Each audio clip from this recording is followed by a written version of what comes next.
Hi friends, welcome to Deepika reviews. ఈ video మీకు నచ్చినట్లయితే వీడియోని లైక్ చేసి షేర్ చేసి సబ్స్క్రైబ్ చేసుకోవడం మర్చిపోకండి. శ్రీనివాసరావు కుటుంబ సభ్యులందరినీ తీసుకుని బసవరాజు ఇంటికి వస్తాడు.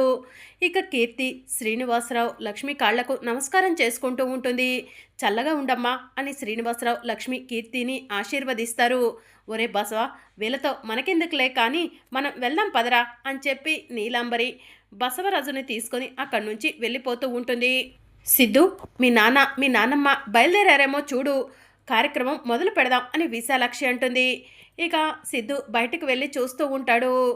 అమ్మా, నాన్న వాళ్ళు వెళ్ళిపోయారు అని సిద్ధు లోపలికి వచ్చి చెప్తూ ఉంటాడు. ఇంకా పంతులు గారు రాలేదు అని చెప్పి విశాలాక్షి అంటూ ఉంటుంది. పంతులు గారు వస్తారులే కానీ ఇక మీరు వెళ్ళి కీర్తిని రెడీ చేయండి అమ్మా, ఇక్కడ అరేంజ్మెంట్స్ అన్నీ నేను చూసుకుంటాను అని సిద్ధు చెప్తూ ఉంటాడు. సరే సిద్ధు అని చెప్పి విశాలాక్షి అంటుంది. ఇక అందరూ కలిసి కీర్తిని తీసుకెళ్ళి కీర్తిని అందంగా రెడీ చేస్తూ ఉంటారు. ఇక మరోవైపు హరీష్ని పోలీసులు సెల్లో నుంచి బయటకు తీసుకొస్తూ ఉంటారు. ఎక్కడికి సార్ అని హరీష్ అడుగుతూ ఉంటాడు.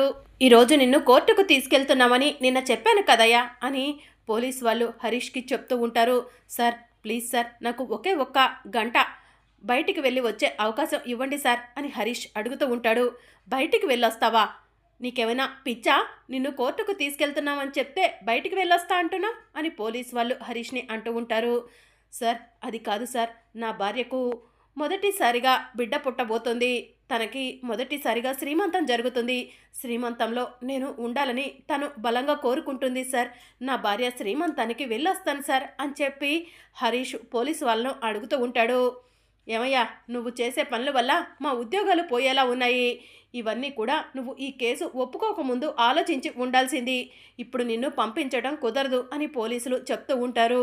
నన్ను క్షమించు కీర్తి, నిన్ను ప్రేమించాను, నీ మెడలో తాళి కట్టాను, కానీ నీ కోసం నేను ఏమీ చేయలేకపోయాను అని హరీష్ బాధపడుతూ ఉంటాడు. ఇక పోలీసులు హరీష్ని తీసుకొని కోర్టుకు వెళ్తూ ఉంటారు. ఇక మరోవైపు బసవరాజు ఇంట్లో అరేంజ్మెంట్స్ అన్నీ కూడా పూర్తి అవుతాయి. ఇక పంతులు గారు కూడా వస్తారు. అప్పుడే సిద్ధు అమ్మా అమ్మా అని విశాలాక్షిని పిలుస్తూ ఉంటాడు. ఏంట్రా సిద్ధు అని విశాలాక్షి అంటూ ఉంటుంది. అమ్మా, కీర్తిని రెడీ చేశారా? పంతులు గారు వచ్చారు అని సిద్ధు చెప్తూ ఉంటాడు. అమ్మ, ముహూర్తానికి కూడా టైం అయింది, త్వరగా అమ్మాయిని తీసుకురండి అని చెప్పి పంతులు గారు చెప్తూ ఉంటారు. ఇక కీర్తిని తీసుకొచ్చి కుర్చీలో కూర్చోబెడతారు. భర్త వచ్చి ముందుగా అమ్మాయికి బొట్టు పెట్టి గంధం రాసి గాజులు వేయమని చెప్పండమ్మా అని పంతులు గారు చెప్తూ ఉంటారు. హరీష్ అన్నయ్య ఇంకా రాలేదు. పంతులు గారేమో హరీష్ అన్నయ్యని అడుగుతున్నారు. ఇప్పుడు ఏం చేయాలి అని తులసి కంగారు పడుతూ ఉంటుంది. అప్పుడు లక్ష్మి పంతులు గారు, ఇంకా మా అబ్బాయి రాలేదు, అత్త మామలం పెద్దవాళ్ళం మేమున్నాము, మేము మొదటగా అమ్మాయికి బొట్టు పెట్టి గంధం రాసి అక్షంతలు వేయొచ్చా అని అడుగుతూ ఉంటుంది. బేషుగ్గా చేయొచ్చమ్మా అని పంతులు గారు చెప్తూ ఉంటారు. ఏమండి రండి అని చెప్పి లక్ష్మి శ్రీనివాసరావుని తీసుకొని కీర్తి దగ్గరకు వెళ్తుంది. కీర్తికి బొట్టు పెట్టి గంధం రాసి అక్షంతలు వేసి కీర్తి చేతికి గాజులు వేసి పన్నంటి బిడ్డకు జన్మనివ్వాలి అని చెప్పి ఆశీర్వదిస్తుంది. ఇక కీర్తి హరీష్ కోసం గుమ్మం వైపు చూస్తూ ఉంటుంది. తులసి కీర్తి దగ్గరకు వెళ్ళి, వదిన, అన్నయ్య వస్తాడు, నువ్వు కంగారు పడకు అని చెప్పి చెప్తూ ఉంటుంది. ఇక మరోవైపు బసవరాజు నీలాంబరి ఇద్దరు కారులో వెళ్తూ ఉండగా బసవరాజు డ్రైవర్ కార్ ఆఫ్ చేయి అని చెప్పి అంటూ ఉంటాడు. ఎందుకురా కార్ ఆఫ్మంటున్నావు అని బసవరాజు అడుగుతూ ఉంటాడు. తులసి వాళ్ళ అమ్మ నాన్న కట్టగట్టుకొని మన ఇంటికి ఎందుకు వచ్చి ఉంటారమ్మా అని బసవరాజు అడుగుతూ ఉంటాడు. కూతురు కడుపుతో ఉంది కదరా, చూడటానికి వచ్చారేమో అని చెప్పి నీలాంబరి అంటూ ఉంటుంది. కూతురు కడుపుతో ఉంటే చూడటానికి అమ్మ నాన్న వస్తారు, లేదంటే చెల్లి వస్తుంది, అంతేకాని అన్న వదినలు అందరూ కట్టుకొని ఎందుకు వస్తారు? నాకెందుకో అనుమానంగా ఉందమ్మా అని బసవరాజు అంటూ ఉంటాడు. అయితే ఇంకెందుకురా బసవ ఆలస్యం, కారుని వెనక్కి తిప్పు డ్రైవర్ అని చెప్పి నీలాంబరి అంటూ ఉంటుంది. ఇక బసవరాజు వాళ్ళు ఇంటికి బయలుదేరతారు. ఇక మరోవైపు హరీష్ని తీసుకొని పోలీసులు కోర్టుకు వెళ్తారు. ఇంకా జడ్జి గారు రావటానికి టైం ఉంది, కారులోనే కూర్చో అని పోలీసు వాళ్ళు హరీష్ని కారులో కూర్చోబెట్టి పక్కకు వెళ్తారు. కీర్తి నా కోసం ఎదురు చూస్తూ ఉంటుంది. నేను కీర్తి దగ్గరకు వెళ్ళి కీర్తిని ఒక్కసారి చూసి వస్తాను అని చెప్పి హరీష్ మనసులో అనుకుంటాడు. పోలీసులను అడిగితే నన్ను కీర్తి దగ్గరికి పంపించరు, వీళ్ళకు తెలియకుండా వెళ్ళాలి అని హరీష్ మనసులో అనుకొని పోలీసులు చూడకుండా అక్కడి నుంచి వెళ్తూ ఉంటారు. అప్పుడే కానిస్టేబుల్ హరీష్ని చూసి, సార్ సార్ అటు చూడండి సార్, ఆ హరీష్ తప్పించుకొని పారిపోతున్నాడు సార్ అని చెప్పి కానిస్టేబుల్ ఎస్ఐకి చెప్తూ ఉంటాడు. ఇంకా చూస్తున్నారేంటి, పదండి పట్టుకుందాం అని చెప్పి పోలీసులు హరీష్ వెనకే పరిగెడుతూ ఉంటారు. ఇక హరీష్ పోలీసుల నుంచి తప్పించుకొని బసవరాజు ఇంటికి వస్తూ ఉంటాడు. ఇక మరోవైపు సిద్ధు కీర్తిని ఆశీర్వదిస్తూ ఉంటాడు. ఇక తులసి కూడా కీర్తిని ఆశీర్వదిస్తుంది. తులసి సిద్ధు ఆశీర్వదించడం పూర్తవగానే జాను వెళ్ళి కీర్తికి పసుపు రాసి బొట్టు పెట్టి అక్షింతలు వేసి చేతికి గాజులు వేస్తూ ఉంటుంది. ఇక అప్పుడు బాబు నువ్వు కూడా వెళ్ళి అమ్మాయిని ఆశీర్వదించు అని లక్ష్మి జయనందన్కి చెప్తూ ఉంటుంది.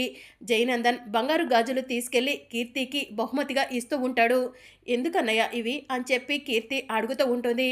నా చెల్లెలకి నేను ప్రేమతో ఇస్తున్నాను, కాదనకమ్మా, తీసుకో అని జయనందన్ అంటూ ఉంటాడు. ఈ రోజు నుంచి నాకు ఇద్దరు అన్నయ్యలు కాదన్నయ్య, ముగ్గురు అన్నయ్యలు అని చెప్పి కీర్తి అంటూ ఉంటుంది. నువ్వెప్పుడు సంతోషంగా ఉండాలమ్మా, పన్నంటి బిడ్డకు జన్మనివ్వాలి అని చెప్పి జయనందన్ కీర్తిని ఆశీర్వదించి పక్కకు వస్తాడు. అన్నయ్య నువ్వు ఆశీర్వదించవా అని చెప్పి కీర్తి సిద్ధుని అడుగుతూ ఉంటుంది. ఇక సిద్ధు కీర్తిని ఆశీర్వదించడం పూర్తవగానే అన్నయ్య జయన్నయ్య నాకు బంగారు గాజులు ఇచ్చాడు, మరి నువ్వేమిస్తున్నావు ఈ చెల్లెలకి అని చెప్పి కీర్తి అడుగుతూ ఉంటుంది. నా చెల్లెల కోసం బంగారు పట్టీలు తీసుకొచ్చాను, ఏది నీ కాళ్ళు ఇలా ఇవ్వమ్మా అని చెప్పి సిద్ధు కీర్తి కాళ్ళు పట్టుకొని కీర్తి కాళ్లకు పట్టీలు పెడుతూ ఉంటాడు. చాలా సంతోషంగా ఉందన్నయ్య, హరీష్ ఇంకా రాలేదు, హరీష్ వచ్చుంటే నేను ఇంకా సంతోషపడేవాడిని అని చెప్పి కీర్తి చెప్తూ ఉంటుంది. అప్పుడే హరీష్ పరిగెత్తుకుంటూ బసవరాజు ఇంట్లోకి వస్తూ ఉంటాడు. ఇంకా హరీష్ని చూసిన తులసి అటు చూడు, హరీష్ అనే నీకోసం వచ్చేసాడు వదిన అని చెప్పి కీర్తికి చెప్తూ ఉంటుంది. ఇక హరీష్ని చూసిన కీర్తి ఒక్కసారి లేచి నుంచుంటుంది. హరీష్ అని హరీష్కి ఎదురు వెళ్ళబోతూ ఉండగా ఇక హరీషే పరిగెత్తుకుంటూ కీర్తి దగ్గరకు వచ్చి కీర్తిని గట్టిగా హగ్ చేసుకుంటాడు. హరీష్ నువ్వు రావేమో, నువ్వు రాకుండానే నాకు శ్రీమంతం జరిగిపోతుందేమోనని చాలా భయపడిపోయాను అని కీర్తి చెప్తూ ఉంటుంది. కీర్తి నువ్వు బాధపడకు కీర్తి, ఈ టైంలో నువ్వు అసలు బాధపడకూడదు, నేను రాకుండా ఎలా ఉంటాను, నీకు మొదటిసారిగా జరుగుతున్న శ్రీమంతం నా చేతుల మీద జరిపించాలి, కానీ నా దురదృష్టం నా భార్య శ్రీమంతానికి నేనే లేటుగా వచ్చాను అని హరీష్ చెప్తూ ఉంటాడు. అన్నయ్య లేటుగా వచ్చినా లేటెస్ట్గా వచ్చావులే, కానీ వదిన్ను ఆశీర్వదించానయ్య అని చెప్పి తులసి అంటుంది. ఇక హరీష్ కీర్తికి పసుపు రాసి బొట్టు పెట్టి అక్షింతలు వేసి చేతికి గాజులు వేస్తూ ఉంటాడు. ఇక అప్పుడే బసవరాజు వాళ్ళు కూడా ఇంటి ముందుకు వచ్చి కారు దిగుతూ ఉంటారు. అప్పుడే బసవరాజు ఫోన్ రింగ్ అవుతూ ఉంటుంది. ఏంటయ్యా ఈ టైంలో ఫోన్ చేశావు అని బసవరాజు ఫోన్ లిఫ్ట్ చేసి అడుగుతూ ఉంటాడు. ఆ శ్రీకాంత్ యాక్సిడెంట్ కేసులో ఒక ముద్దాయిని చూశానని చెప్పాను కదా, అతను తప్పించుకున్నాడు సార్ అని పోలీసు వాళ్ళు బసవరాజుకి చెప్తూ ఉంటారు. తప్పించుకున్నాడా? ఈరోజు అతన్ని కోర్టులో సబ్మిట్ చేస్తున్నామని, అతనికి శిక్ష పడిద్దని మీరు చెప్పారు కదయ్యా అని బసవరాజు అంటాడు. అవును సార్, కోర్టుకు తీసుకెళ్లే సమయంలో తన భార్యకు శ్రీమంతం ఉందని అక్కడకు వెళ్తానని 1 గంట పర్మిషన్ ఇవ్వమని రిక్వెస్ట్ చేశాడు. పర్మిషన్ ఇవ్వకుండా కోర్టుకు తీసుకెళ్లేసరికి వాడు మా నుంచి తప్పించుకున్నాడు సార్ అని పోలీసు వాళ్ళు చెప్తూ ఉంటారు. త్వరగా వాడిని పట్టుకోండయ్యా, లేదంటే ఈ కేసు నా మెడకు చుట్టుకునేలా ఉంది అని బసవరాజు అంటూ ఉంటాడు. సరే సార్ అని పోలీసు వాళ్ళు అంటూ ఉంటే ఒక్కసారి ఆ ముద్దాయి ఫోటో నాకు పంపించండి అని బసవరాజు అంటూ ఉంటాడు.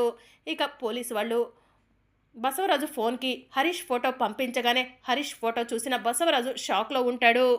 ఒరే బసవా ఏంట్రా అలా ఉన్నావు అని నీలాంబరి అడుగుతూ ఉంటుంది. ఇక బసవరాజు కంగారు పడుతూ ఉంటాడు. నిన్నేరా బసవ అడుగుతుంది, ఏంటి అలా ఉన్నావు అని చెప్పి నీలాంబరి అడుగుతూ ఉంటుంది. ఏం లేదులేమ్మా అని చెప్పి బసవరాజు కంగారు పడుతూ ఉంటాడు. ఇక హరీష్ కీర్తికి బొట్టు పెట్టి గాజులు వేసి ఆశీర్వదిస్తూ ఉండగా ఆపండి అని చెప్పి గట్టిగా వెనుక నుంచి అరుపు వినిపిస్తుంది. దాంతో వెనక్కి తిరిగి చూసేసరికి ఎదురుగా బసవరాజు ఉంటాడు. ఏంటి ఇదంతా అని బసవరాజు కోపంగా అడుగుతూ ఉంటాడు. నానా అన్ని విషయాలు తర్వాత మాట్లాడుకుందాం, ముందు కార్యక్రమం జరగనివ్వండి అని సిద్ధు అంటాడు. జరగటానికి వీల్లేదు అని బసవరాజు అంటూ ఉంటాడు. హరీష్ నువ్వు కానివ్వు అని చెప్పి సిద్ధు అంటూ ఉంటాడు. ఇక హరీష్ కీర్తి నుదిటిన ముద్దు పెడుతూ ఉంటాడు.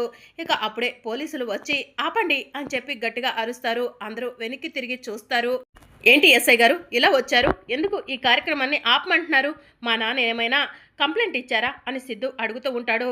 కాదు, ఇక్కడ నేరస్తుడు ఉన్నాడు, ఆ నేరస్తుని అరెస్ట్ చేయడానికి వచ్చాము అని పోలీసులు చెప్తూ ఉంటారు. నేరస్తుడా ఎవరు అని సిద్ధు అడుగుతూ ఉంటాడు. హరీష్ అని పోలీసులు చెప్పడంతో అక్కడ ఉన్న వాళ్ళంతా కూడా షాకింగ్గా చూస్తూ ఉంటారు. హరీష్ ముద్దా ఏంటి, హరీష్ ఏ తప్పు చేశాడు అని సిద్ధు అడుగుతూ ఉంటాడు. ఒక మర్డర్ కేసులో హరీష్ హస్తం ఉందని హరీష్ ఒప్పుకున్నాడు. అందుకే హరీష్ని అరెస్ట్ చేశాము అని పోలీసులు చెప్తూ ఉంటారు. అన్నయ్య ఏంట్రా వీళ్ళు చెప్పేదేంటి? నీకు మర్డర్ కేసులో సంబంధం ఉందా అని తులసి అడుగుతూ ఉంటుంది. ఇక హరీష్ ఏం మాట్లాడకుండా తలదించుకుంటాడు. ఎవరిని హరీష్ మర్డర్ చేశారు ఎస్ఐ గారు అని చెప్పి తులసి అడుగుతూ ఉంటుంది. The great business man Srikanth గారు కారుకి యాక్సిడెంట్ చేసి శ్రీకాంత్ గారి చావుకి కారణం మీ అన్నయ్య అయ్యారు. అందుకే మీ అన్నయ్యను అరెస్ట్ చేస్తున్నాం అని పోలీసులు చెప్తూ ఉంటారు. శ్రీకాంత్ గారా?